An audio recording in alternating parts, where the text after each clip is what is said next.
Yaski TV mempersembahkan program Voice of Yaski. Berisi renungan yang disampaikan hamba Tuhan yang memegang teguh Alkitab sebagai penyataan Allah yang sempurna yang diilhamkan oleh Roh Kudus untuk membangun iman, pengharapan, dan kasih. Pesan hari ini bertema Paradoks yang disampaikan oleh hambanya, Pendeta Dr. Wilson Suwanto. Sebelum Anda mendengarkan dan menyaksikan firman Tuhan, jangan lupa untuk like, share, dan subscribe channel Yaski TV. Yesaya 55 ayat 8-9. Sebab rancanganku bukanlah rancanganmu dan jalanmu bukanlah jalanku. Demikianlah firman Tuhan. Seperti tingginya langit dari bumi, demikianlah tingginya jalanku dari jalanmu dan rancanganku dari rancanganmu. Perspektif itu sangat penting. Kalau kita lihat di jalan, misalnya kita sedang menyetir, ada begitu banyak hal kelihatan berantakan. Apalagi kalau kita sedang menyetir melewati sebuah bundaran. Ada motor, mobil dari berbagai arah, mau ke berbagai arah. Tidak jarang juga ada pejalan kaki, dan di sekitar bundaran itu bisa ada berbagai macam tempat, ada rumah, mungkin ada restoran, ada sekolah, ada rumah sakit, bahkan ada tanah kosong. Tetapi kalau kita misalnya melihat dari sudut pandang atas, misalnya dari sebuah drone, atau kita naik helikopter, kita melihat ternyata apa yang kelihatan berantakan yang tidak jelas tadi, kelihatan terarah dan teratur dan saling berhubungan. Alurnya jelas, mengalir kemana, utara, selatan, mengikuti petunjuk. Sudut pandang itu sangat penting. Dan sudut pandang melihat dari atas itu seperti orang naik helikopter, itulah sudut pandang Tuhan. Sudut pandang dari jalanan seperti orang yang menyetir itu, yang melihatnya kelihatan berantakan, itu sudut pandang kita. Bagi kita, berantakan, sulit dipahami, tidak berhubungan, kontradiksi. Tetapi bagi Tuhan, semua berjalan harmonis sesuai dengan rencananya. Maka firman Tuhan berkata, jalan Tuhan lebih tinggi dari jalan kita, seperti langit ada di atas bumi. Beda perspektif, beda sudut pandang. Tuhan melihat dari atas, kita melihat ke samping dan sekitar kita. Maka jelas bagi Tuhan, tidak ada misteri, tidak ada paradoks. Semuanya jelas bagi Dia. Tetapi bagi kita, ada hal yang jelas, ada hal yang tidak jelas. Ada yang nyata, ada yang misterius. Maka kita belajar yang pertama melalui firman Tuhan di Yesaya 55 ini. Kebenaran Tuhan bersifat paradoks. Apa itu artinya istilah paradoks? Paradoks adalah dua hal yang kelihatannya bertentangan, tetapi setelah diteliti lebih dalam, tidak bertentangan dan masuk akal. Mengapa ada paradoks? Karena sudut pandang kita terbatas. Pikiran kita terbatas. Kita hanya bisa memahami satu hal pada suatu waktu. Kalau diberikan hal yang lain, pikiran kita tidak mudah mengertinya atau menghubungkannya. Paradoks ini dikenal dengan istilah dan, both and. Pikiran kita mau menyederhanakan menjadi either or. Ini atau itu. Kalau ini bukan itu, kalau itu bukan ini. Tetapi paradoks kebenaran Tuhan bersifat both and. Kedua-duanya. Sebagai contoh, Allah menyatakan dirinya kepada kita sebagai Allah Tritunggal. Tri berarti tiga, tunggal berarti satu. Allah itu tiga pribadi. Bapa, Anak, dan Roh Kudus. Tetapi Allah itu satu, yaitu satu Allah. Ini bukanlah kontradiksi. Ini adalah sebuah paradoks. Sekali lagi, kelihatan dan kedengaran seperti kontradiksi karena pikiran kita terbatas. Kita hanya bisa memahami satu itu satu dan tiga itu tiga. Kita tidak bisa memahami bahwa satu dan tiga itu bisa berhubungan. Satu kali satu kali satu, kita mempunyai tiga satu, namun tetap kita menyebutnya hasilnya satu. Tetapi pada umumnya kita selalu merasa ini sebuah kontradiksi. Tetapi inilah kebenaran tentang diri Tuhan. Sebuah paradoks. Apa yang kelihatan kontradiksi dalam pikiran kita sama sekali tidak. Karena kita tidak mengatakan 3 Allah, kita mengatakan 3 pribadi. Namun kita mengatakan saat yang sama 1 Allah. Dan banyak orang tidak bisa menerima kebenaran yang bersifat paradoks ini. Sehingga mereka mau membuatnya lebih kelihatan masuk akal, lebih sinkron dan harmonis dengan logika manusia yang terbatas. Apa akibatnya? Mereka berakhir atau mereka akhirnya mempunyai pandangan yang keliru tentang Allah. Mereka menyembah Allah yang salah, Allah yang palsu, bukan Allah yang dinyatakan di dalam Alkitab. Dalam sejarah gereja, begitu banyak orang yang mau membuang paradoks ini, merasa tidak nyaman dengan kebenaran yang bersifat paradoks ini, sehingga mereka mengatakan, oh, Allah itu satu dan satu pribadi. Atau ada yang mengatakan bahwa Allah itu 3 Allah dan tiga pribadi. Ini semua salah. Yang mengatakan Allah itu satu Allah dan satu pribadi, bagaimana dengan Yesus Kristus dan Roh Kudus? Oh, Yesus Kristus bukan Allah dan Roh Kudus hanya kuasa Tuhan, bukan pribadi. Ini adalah ajaran yang salah. Dan di dalam konsili gereja sudah dikecap sebagai ajaran yang sesat. Ada yang berkata sebaliknya, Allah itu 3 Allah, 3 pribadi. Politeisme, ini juga salah. Karena yang dikatakan oleh Alkitab adalah 1 Allah 3 pribadi. Bukan 1 Allah 3 peranan. 1 Allah 3 pribadi. Maka Yesus Kristus demikian pula bukan hanya tentang Tritunggal, tetapi tentang diri Yesus Kristus yang Alkitab ajarkan sebagai 100% Allah, 100% manusia. Sekali lagi, kebenaran ini bersifat paradoks. Ada yang berkata kalau Yesus Kristus 100% Allah, dia bukan manusia. Dan kalau dia 100% manusia, dia bukan Allah. Tetapi kebenaran Allah ini adalah sesuatu yang kita percaya, meskipun kita tidak bisa mengerti, karena pikiran kita terbatas. Firman Tuhan yang kita baca di awal tadi mengingatkan kita, seperti tingginya langit dari bumi, demikian tingginya pikiran dan jalan Tuhan di atas pikiran dan jalan kita. Bukan hanya tentang siapa diri Allah, Allah Tritunggal, bukan hanya tentang Yesus Kristus, juga tentang karakter atau sifat Allah. Allah itu kasih, namun Allah itu juga adil. Banyak orang tidak bisa menerima kebenaran paradoks tentang Allah ini. Ada orang berkata, kalau Allah itu kasih, mengapa ada neraka? Mengapa ada orang berakhir di dalam penghukuman kekal di neraka? Mereka ini pada akhirnya menolak adanya penghukuman kekal karena mereka merasa adanya neraka ini berkontradiksi dengan sifat Allah yang adalah kasih. Kalau Allah itu adalah kasih, maka tidak boleh ada neraka atau penghukuman. Itu keterbatasan pikiran manusia. Sehingga pada akhirnya ketika orang menolak paradoks tentang sifat Allah ini, mereka tidak percaya pada Allah yang benar. Dan akhirnya mereka menyangkal seluruh firman Tuhan, dan mereka mengatakan tidak ada neraka. Semua orang, siapapun dia, termasuk iblis, akan masuk ke dalam kerajaan sorga. Saudara sekalian, kebenaran Tuhan adalah kebenaran yang bersifat paradoks bagi pikiran kita, karena jalan dan rancangan Tuhan lebih tinggi dari jalan dan rancangan kita. Kita harus belajar rendah hati untuk menerima kebenaran ini. Memang pikiran kita tidak merasa nyaman. Kita ingin sesuatu yang kita bisa mengerti 100%. Sesuatu yang tidak ada ketegangan, sesuatu yang tidak ada paradoks.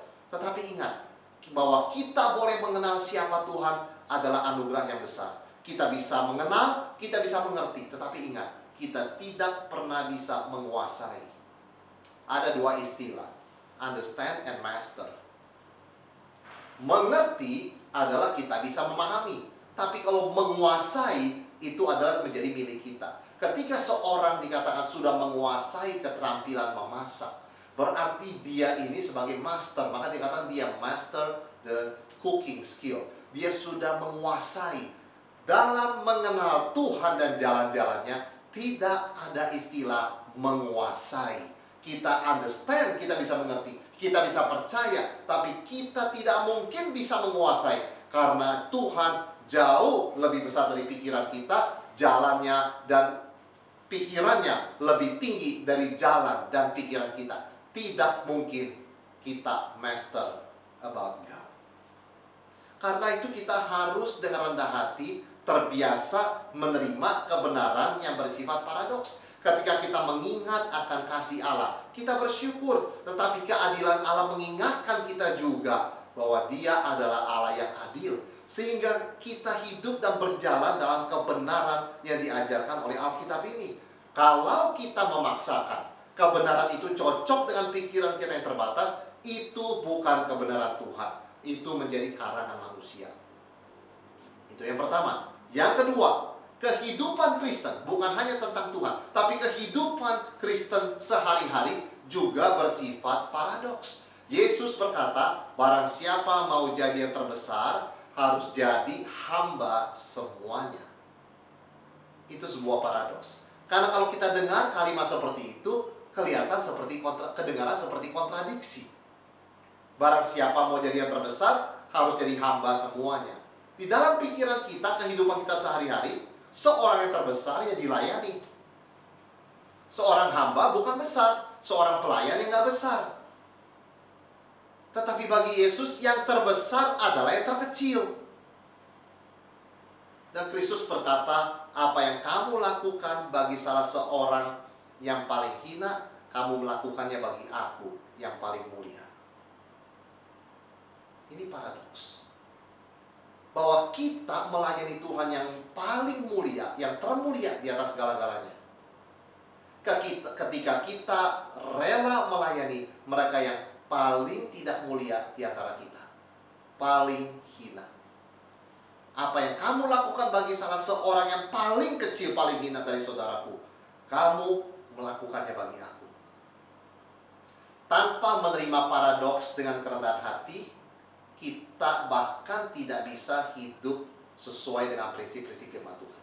Rasul Paulus berkata, ketika aku lemah, justru aku kuat.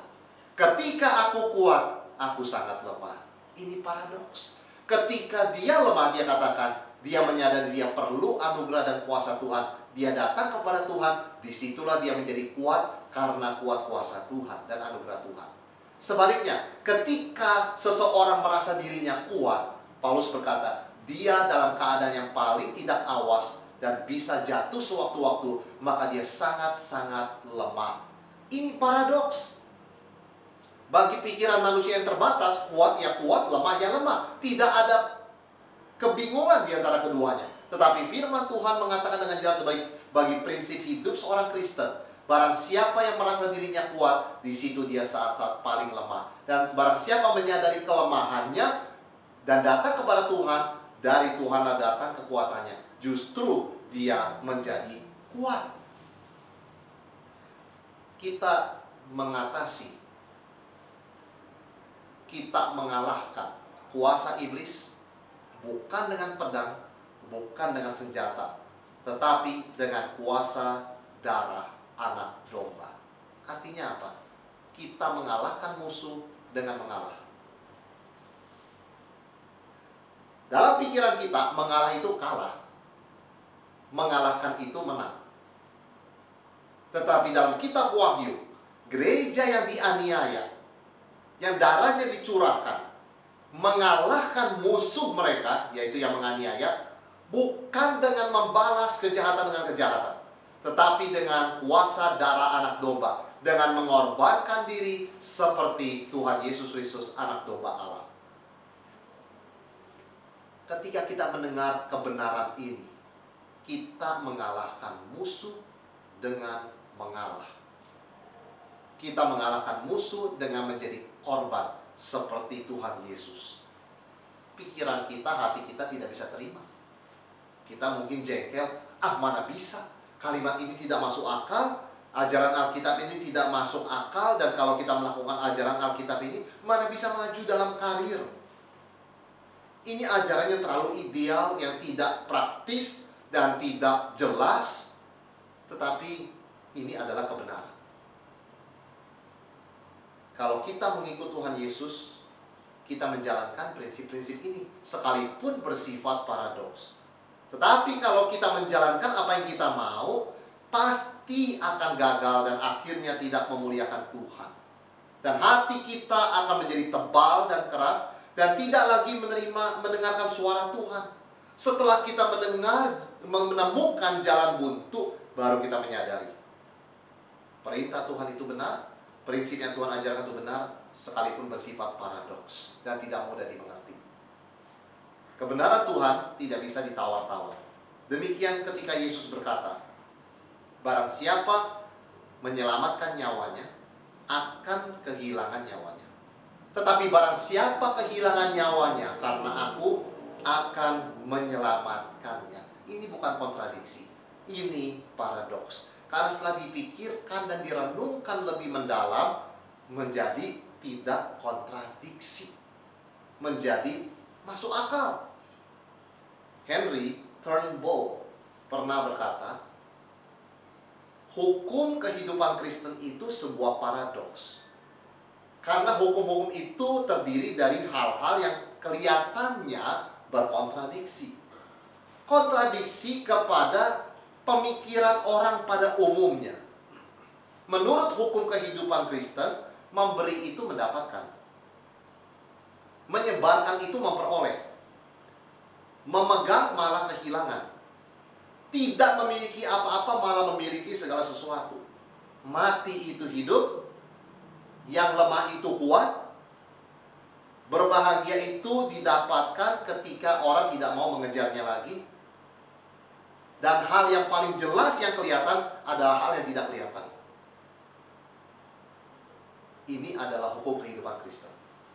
Kebenaran Tuhan dan kebenaran yang bersifat praktis ini, karena bersifat paradoks, membuat dan mendorong kita sebetulnya semakin ingin belajar lebih dalam. Karena kalau diteliti lebih dalam, tidak ada kontradiksi. Itu hanya kelihatan di permukaan kontradiksi. Justru kebenaran Tuhan yang paradoks memanggil kita untuk menjadi orang Kristen yang dalam, bukan dangkal. Karena orang Kristen yang sungguh-sungguh mendalami firman tidak mungkin tidak bisa terima paradoks ini. Mereka bisa menerima.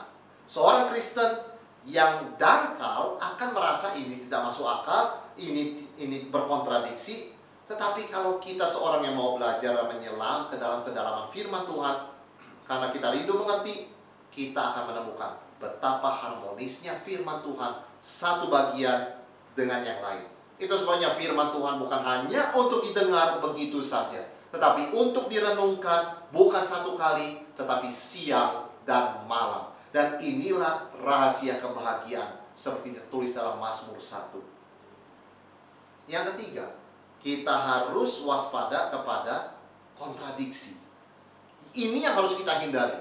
Ada hal yang bersifat paradoks, kita harus pelajari lebih dalam, karena itu bukan kontradiksi. Tetapi ada yang bersifat kontradiksi. Tuhan berkata kepada Adam dan Hawa dengan jelas, jangan makan dari buah dari pohon pengetahuan baik dan jahat. Kalau kamu makan, hari kamu makannya kamu akan mati.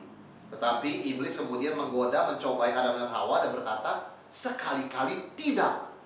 Itu kontradiksi. Tuhan mengatakan kalau kamu makan kamu pasti akan mati. Iblis berkata tidak akan mati. Itu kontradiksi, bukan paradoks. Jadi tidak perlu bingung, tidak perlu heran. Pilihannya sangat jelas. Yang Tuhan katakan benar, yang iblis katakan dusta. Apa yang paradoks adalah paradoks, bukan kontradiksi. Apa yang kontradiksi harus dibuang. Ada ajaran agama yang punya ungkapan seperti ini. Tuhan itu bertepuk dengan satu tangan. Itu bukan paradoks. Tidak perlu kita pikirkan lebih mendalam. Itu sebuah kontradiksi. Karena bertepuk, definisi bertepuk tidak mungkin satu tangan. Seorang yang hanya menggunakan satu tangan, menggerakkan tangannya seolah-olah mau bertepuk, seperti menciptakan angin atau melambai-lambai. Ini bukan sesuatu yang dalam. Ini nonsens, ini kontradiksi, ini irasionalitas. Kebenaran Tuhan melampaui akal pikiran kita. Paradoks, paradoksikal, tapi tidak berkontradiksi. Yakobus berkata, dari mulut yang sama orang memuji Tuhan, dan dari mulut yang sama orang mengutuk manusia yang diciptakan dalam gambar rupa Allah. Ini kontradiksi. Ini ironis. Karena Yakobus berkata di dalam pasal 3 ayat 11, adakah sumber memancarkan air tawar dan air pahit dari mata air yang sama? Tidak mungkin. Itu kontradiksi. Tetapi kebenaran Tuhan bersifat paradoks karena tingginya jalan dan rancangan Tuhan di atas jalan dan rancangan manusia. Dan ingat, kebenaran yang dikatakan Tuhan bersifat paradoks itu powerful, sangat berkuasa, dan tidak pernah gagal. Di dalam Yesaya 55 yang kita baca tadi, kalau kita terus membaca ayat 10, dikatakan, sebab seperti hujan dan salju turun dari langit dan tidak kembali ke situ, melainkan mengairi bumi, membuatnya subur dan menumbuhkan tumbuh-tumbuhan, memberikan benih kepada penabur dan roti kepada yang mau makan, demikianlah firmanku yang keluar dari mulutku, ia tidak akan kembali kepadaku dengan sia-sia, tetapi dia akan melakukan apa yang ku kehendaki dan akan berhasil dalam apa yang kusuruhkan kepadanya. Berakar dalam kebenaran Tuhan. Pelajari lebih dalam, lebih rindu untuk merenungkan, memahaminya. Kebenaran yang bersifat paradoks ini. Maka kita tidak akan jatuh ke dalam dusta iblis yang memberikan kontradiksi dan seringkali menuduh firman Tuhan itu kontradiksi. Kita harus berdiri teguh dalam kebenaran Tuhan, berakar lebih dalam. Karena ingat, langit dan bumi akan berlalu, tapi firman Tuhan tidak. Satu titik, satu iota pun tidak. Demikian mereka yang berpegang teguh kepada firman-Nya akan berdiri teguh di dalam segala situasi dalam kehidupan ini. Terima kasih Anda telah menyaksikan program Voice of Yaski. Jangan lupa like dan subscribe. Tuhan Yesus memberkati.